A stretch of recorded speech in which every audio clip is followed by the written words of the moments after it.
Pour cet exercice, on se donne deux fonctions f et g sur lesquelles on a les renseignements suivants. La limite de f en 0 est égale à 1, la limite de g en 0 est égale à plus l'infini, et enfin la limite en 0 de f de x moins 1 fois g de x est égale à L. On souhaite calculer, si elle existe, la limite de f de x puissance g de x lorsque x tend vers 0. Alors déjà, on peut constater qu'on a bien une forme indéterminée, puisque ici, la fonction f tend vers 1, la fonction g tend vers plus l'infini. C'est une forme indéterminée, 1 exposant l'infini. On a bien une forme indéterminée du type 1 exposant l'infini.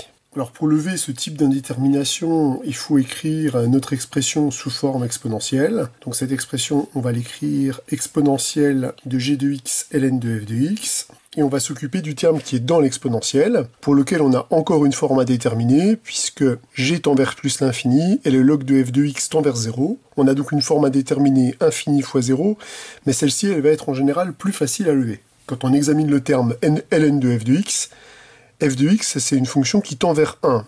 Or, on dispose d'un équivalent du logarithme au voisinage de 1, puisque ln de 1 plus u en 0, c'est équivalent à u. Donc l'idée, ça va être de faire apparaître une configuration de ce type.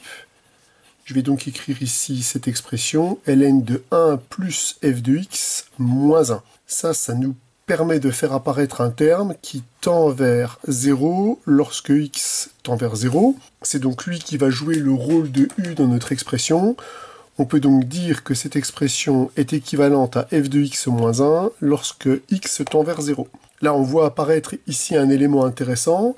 Et puisqu'en plus on sait multiplier les équivalents, on obtient que g de x ln de f de x est équivalent en 0 à g de x multiplié par f de x moins 1.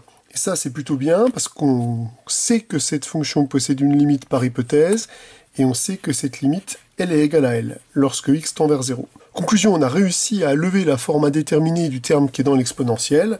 Le terme qui est dans l'exponentielle, il tend vers L, lorsque x tend vers 0, puisqu'on sait que deux fonctions qui sont équivalentes en 0 possèdent la même limite en 0. Donc cette expression tend vers L.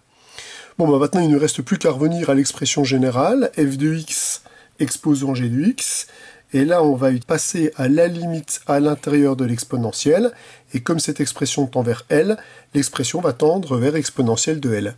Et ça c'est simplement par continuité de la fonction exponentielle en L. On a donc bien réussi à calculer la limite que l'on recherchait.